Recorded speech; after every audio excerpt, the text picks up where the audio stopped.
प्रिय प्रांताध्यक्ष सन्मान्य हर्षवर्धनजी सपकाळ साहेब, पुणे विभागाचे काँग्रेस पक्षाचे संपर्क प्रमुख सन्मान्य सतेज उर्फ बंटी पाटील साहेबांसह काँग्रेस पक्षाचे विधिमंडळाचे नेते माननीय विजयजी वडेट्टीवार साहेब, एआयसीसीचे जनरल सेक्रेटरी सन्मान्य डीएम संदीपजी यांचं मनापासून आभार मानतो की त्यांनी मला या काँग्रेस पक्षामध्ये प्रवेश दिला। त्याचबरोबर पुणे शहर काँग्रेसचे सन्मान्य सर्व नेते, काँग्रेसचे पक्षाचे नेते, पदाधिकारी, कार्यकर्ते, खास करून शहर काँग्रेसचे अध्यक्ष माननीय अरविंदजी शिंदे साहेब, सन्मान्य मोहनदादा जोशी, माननीय रमेशदादा बागवे, माननीय माजी आमदार उल्हासदादा पवार, माजी आमदार माननीय दीप्तीताई चौधरी, अभयजी छाजेड साहेब, संजयजी बालगुडे, सर्व सन्मान्यांचे मनस्वी आभार मानतो की त्यांनी कालच्या इथल्या पार्लमेंटरी बोर्डच्या बैठकीमध्ये माझ्या प्रवेशाला या ठिकाणी हिरवा कंदील दिला। त्यांचे सुद्धा मनापासून आभार। आज मी या सर्व नेत्यांच्या उपस्थितीमध्ये, सर्व नेत्यांच्या मार्गदर्शनाखाली काँग्रेस पक्षामध्ये प्रवेश करतोय। आजपासून मी काँग्रेसवासी झालेला आहे। मी माझ्या जन्माच्या या आयुष्याच्या शेवटच्या क्षणापर्यंत काँग्रेसमध्ये राहील अशा प्रकारचा या ठिकाणी प्रामाणिकपणे काँग्रेस जनांना आणि महाराष्ट्रातल्या तमाम जनतेला या ठिकाणी शब्द देतो। वयाच्या 21व्या वर्षी राष्ट्रवादी काँग्रेस पार्टीमध्ये सहभागी झालो। 26 वर्ष 6 महिने 14 दिवस त्या पक्षात राहिलो। त्यामुळे माझी आपल्याला हात जोडून नम्रतेची विनंती राहील की मी तो पक्ष का सोडला, पक्षाच्या विचारधारा, त्या पक्षाचा उद्याचा काय आघाडीच्या संदर्भातला निर्णय, या संदर्भामध्ये मला कुठल्या प्रकारचे चुकीचे प्रश्न विचारू नये, कारण की मी भारतीय संस्कृती, मराठी संस्कृती जपणारा जाणणारा एक कार्यकर्ता आहे। त्या पक्ष त्या मतदारांचा, माझ्यासाठी लढलेल्या सहकारी कार्यकर्त्यांचा, पदाधिकाऱ्यांचा आणि माझ्याही अंतर्मनाचा आवाज ओळखून काँग्रेसमध्ये सहभागी होण्याचा निर्णय घेतला। पुणेकरांसमोर जे मोठं आव्हान आहे, राज्यासमोर जे मोठं आव्हान आहे, देशासमोर जे मोठं आव्हान आहे ते भाजपचं आहे, मनुवाद्यांचं आहे। आणि या सगळ्यांना रोखण्याकरता माझ्या मतदारांमध्ये चुकीचा गैरसमज जाऊ नये, माझ्या सहकारी कार्यकर्ते पदाधिकाऱ्यांमध्ये त्या ठिकाणी चुकीचा मेसेज जाऊ नये। एखाद्या निवडणूक महापालिकेची निवडणूक छोटी असते की मोठी सुद्धा असते, पण ती पुढच्या भविष्य काळावर परिणामकारक ठरत असते। त्याच्यामुळे या सगळ्यांवर या संदर्भामध्ये माझ्या पण एका भूमिकेमुळे संशय निर्माण होऊ नये, उद्याची माझी राजकीय किंवा सामाजिक कार्यकर्ता या ठिकाणी चुकीच्या पद्धतीने चर्चेत येऊ नये म्हणून या ठिकाणी ज्या काँग्रेस पक्षाला एक तब्बल 135 वर्षाची परंपरा आहे, ज्या काँग्रेस पक्षाला शिवशाहू फुले आंबेडकरांचा वारसा आहे, ज्या काँग्रेस पक्षाला नेहरूंची आणि गांधीजींची विचारधारा आहे, त्या पक्षामध्ये मी सहभागी होण्याचा निर्णय घेतला।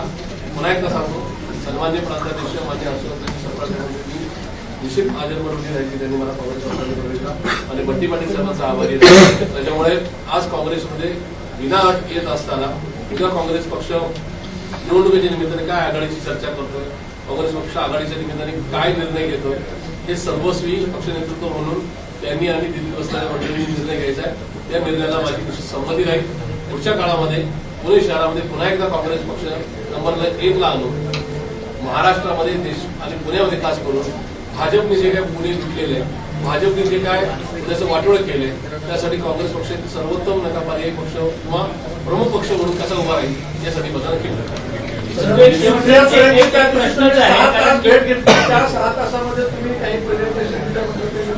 माझी तुम्हाला ज्या पक्षामध्ये मी आज नाही, त्या पक्षाच्या संदर्भामध्ये मला कुठल्या प्रकारचं स्टेटमेंट करायचं नाही।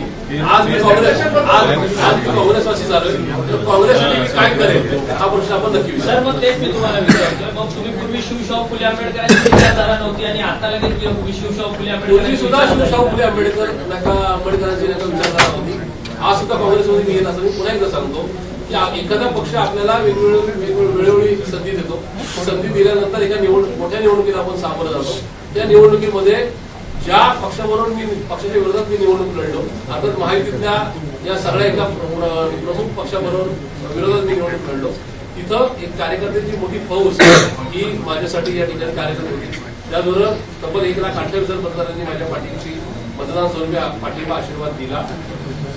मधल्या काळामध्ये जे काय मागच्या 10 दिवसामध्ये घटना घडल्या, त्याच्यामुळे माझ्या कार्यकर्त्यांची कुचंबना व्हायला नको, माझ्या मतदारांची कुचंबना व्हायला नको, म्हणून घेतलेला हा मी अंतर्मनाने साथ दिलेला हा माझा निर्णय. मग शरद पवारांनी विचारधारा सोडले का शिवशाहू फुले मुळात आंबेडकर? मी पुन्हा एकदा सांगतो, मान्य शरदचंद्रजी पवार साहेब हे या देशाचे मोठे लोकनेते आहेत. ते कालही मला श्रद्धास्थानी होते, आजही आहेत, मोठे सुद्धा राहिले. त्याच्यामुळे मान्य पवार साहेबांच्या संदर्भामध्ये कुठल्या प्रकारच्या या ठिकाणी स्टेटमेंट देण्याचा मला अधिकार नाही. कृपया करून मान्य पवार साहेब आणि सुप्रियाताई सुळे यांच्या संदर्भामध्ये मला कुठल्या प्रश्न विचारला नाही. त्यांच्याबद्दल मला कालही आदर होता, आजही आहे आणि उद्या सुद्धा आहे. हे बघ, 2-3 दिवसामध्ये या राज्यातल्या जवळजवळ सर्वच राजकीय पक्षांनी मला या संदर्भामध्ये आपल्याकडे येण्याचं आवाहन केलं, निमंत्रण दिलं. मी मान्य मुख्यमंत्र्यांनी सुद्धा मला आभार मानतो की त्यांनी मला या संदर्भामध्ये माझ्याशी चर्चा केली. पण मी काँग्रेसी विचाराचा पाईक आहे. म्हणजे मी राष्ट्रवादी काँग्रेस पार्टीमध्ये होतो, काँग्रेसी विचार माझ्या त्या ठिकाणी रोमारोमात होता. शिवशाहू फुले आंबेडकरांची विचारधारा मानणारा आणि त्याप्रमाणे रोज रस्त्यावर उतरून संघर्ष करणारा कार्यकर्ता आहे. मला आज वयाच्या 47 वर्ष, पुढची 30 वर्षाची खुणावत आहे ती एवढीच आहे की आपल्याला या राज्यातून, या देशातील भ्रष्टाचारी, जातीवादी, धर्मवादी मंडळी हटवायची, मनोवादी वृत्ती हटवायची. त्याच्यासाठी मला काय मिळेल यापेक्षा या राज्याला, माझ्या शहराला, माझ्या राज्याला, माझ्या देशाला एक चांगली टिकूप लोकशाही मानणारा किंवा प्रस्तावित करणारा एक पक्ष चांगला मिळेल आणि तो पक्ष काँग्रेस पक्ष असेल एवढंच डोळ्यासमोर ठेवून पक्षामध्ये. शरद पवारांचा पक्ष जातीयवादी पक्षांबरोबर गेलाय का सध्या? मला त्या संदर्भात राष्ट्रवादी काँग्रेस पार्टी किंवा माननीय माझे जे पूर्वाचारांचे नेते त्या संदर्भात काहीच प्रश्न विचारू नये. मी आज आणि माझ्या 100 क्षणापर्यंत त्या संदर्भामध्ये आचारसंहिता बाळगेल. कृपया या संदर्भात मला अडचणी अडचण म्हणजे काय नाहीये. असं आहे की कुटुंब म्हणून आपण राहतो, त्या ठिकाणी नसतो. एक मी याचा खुलासा करतो, मी आज काँग्रेसमध्ये आलो तर आज काँग्रेस पक्ष हा माझा परिवार झाला.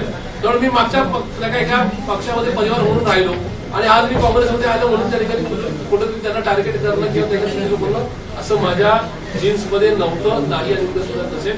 त्यामुळे त्याचा कुठेतरी अर्थार्थी गैरअर्थ लावू नका. मी काँग्रेस पक्षासाठी काय करेन, महाराष्ट्रातल्या एका तमाम महाराष्ट्रीयन माणसांसाठी काय करेन, हाच माझा इरादा आहे.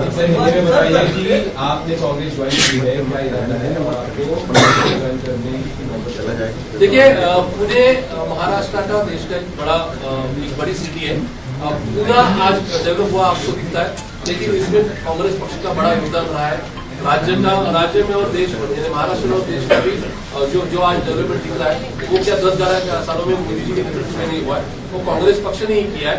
जिसमें स्वर्गीय पंडित जवाहरलाल नेहरू जी से लेकर स्वर्गीय मनमोहन सिंह जी प्राइम मिनिस्टर रह चुके, उन्होंने किया है. और मुझे ऐसे लगता है कि आज पुणे जो बिगड़ रहा है, महाराष्ट्र जो बिगड़ रहा है, देश में जो काफी गंभीर हाल है, उसको फिर से एक बार ट्रैक पर लाने के लिए कांग्रेसी विचारों की जरूरत थी. मेरी जो कॉन्स्टिट्यूंसी है, जहाँ पर मैं मतदाताओं के सामने गया, जहाँ पे मतदाताओं ने बड़े तादाद से करीबन 1,68,000 वोटों से मुझे वो वोट देकर विधानसभा तक पहुंचाने का प्रयास किया. लेकिन दुर्भाग्यपूर्ण जहाँ पे ईवीएम मशीन और बाकी सारी दिग्गज जो चीजें यानी वोटर मशीन लिस्ट में जो गड़बड़ी हुई, उसके वजह से मैं वहां पर पहुंच नहीं पाया. और कल अगर मुझे वापस फिर 2024 के चुनाव में आगे जाना है तो वहां पे मेरा चेहरा क्या रहेगा, मेरी विचारधारा क्या रहेगी, ये सोचकर, और अगर मैं छोटे चुनाव के लिए कुछ गड़बड़ करता हूँ तो आगे जाके वो मतदाता, वो मेरे सारे साथी जिन्होंने मेरे लिए काम किया उनमें कोई गलत मैसेज न जाए, इसीलिए मेरा ये आज का फैसला है. पार्टी ने इसलिए आपको ये फैसला लेना पड़ा? देखिए, जिस पार्टी में मैं 26.5 साल रहा, वो उस पार्टी का आगे उनकी नीति क्या रहेगी, उनकी जर्नी क्या रहेगी, उस बारे में अभी मैं उस पार्टी में नहीं हूँ, इसलिए मुझे उसकी भी कोई टिप्पणी नहीं करनी है. और न ही अभी मेरा कोई नैतिक अधिकार है पार्टी का अभी जो कुछ चल रहा है उस बारे में. शरद पवार जी ने खुद ही कहा था कि जातीयवादी शक्तियों के साथ अजित पवार गए. देखिए, कांग्रेस में मेरा आज पहला दिन है. कांग्रेस जैसे मैं पिछली पार्टी में 26.5 साल के बड़े एक्सपीरियंस की वजह से मुझे वहां पर कांग्रेस से मिला था. आज वैसा नहीं है. मैं बड़े यानी क्लियरली बिना शर्त कोई विदाउट कंडीशन में कांग्रेस में आया हूँ। तो आज मेरे प्रांताध्यक्ष माननीय हर्षवर्धन सपकाल साहब ने वो जो निर्णय लेंगे, वो जो डिसीजन लेंगे, कहाँ पे किसी के साथ अलायंस करना है, तो वो मुझे आज मानना है और आगे भी मैं मानता रहूंगा। मुझे ऐसा लगता है कि डे फर्स्ट को मेरी ये चीज आप क्या पूरी करो, इस तरीके की मांग रखना, यानी कहीं ना कहीं वो बचपना रहेगा। तो मुझे ऐसा लगता है कि कांग्रेस की विचारधारा बहुत बड़ी है। कांग्रेस जो भी फैसला लेगी, कांग्रेस के प्रांताध्यक्ष माननीय सपकाल साहब जो भी निर्णय लेंगे, उसमें मैं शामिल हूँ।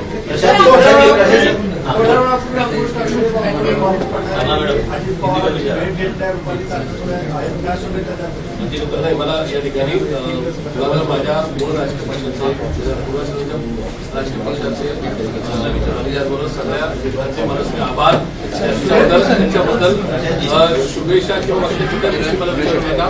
या संदर्भात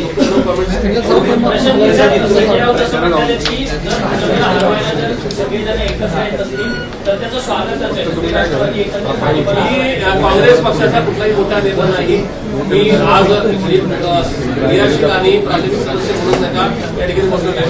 त्याच्यामुळं राज्य शहर या सगळ्यांची आघाडी करावी या संदर्भातल्या निर्णय प्रक्रियेमध्ये मी नाही। जो पक्ष घेते की त्या निर्णयावरून मी राहील। प्रशांतजी प्रिया सोडण्यासोबत मन की बात केली किंवा तुमच्या समस्या सांगितल्या, तुमचं समाधान झालं नाही का? कारण तुम्हाला पक्ष मी मला त्याला सांगतो, मी एक प्रयत्न सांगतो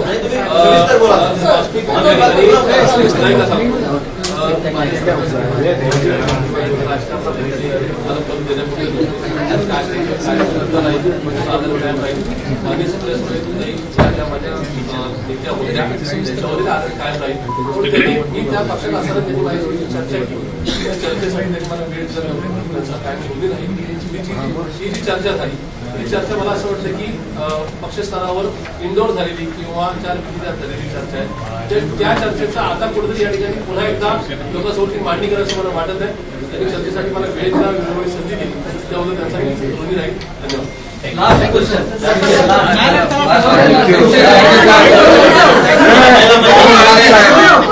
पार्टी से ऑफर थे, कांग्रेस को ही क्यों चुना?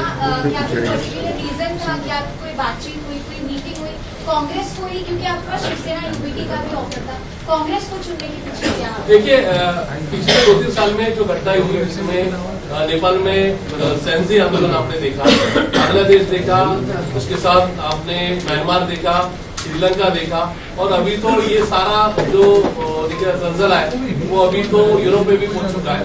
तो मुझे ऐसे लगता है कि कहीं ना कहीं जो लोग देश के उस देश में सत्ता में थे, जो जातिवाद की धर्मवादी भूमिका ले रहे थे और कहीं ना कहीं करप्शन बढ़ रहा था, उसके खिलाफ ये सारे हिंसा है।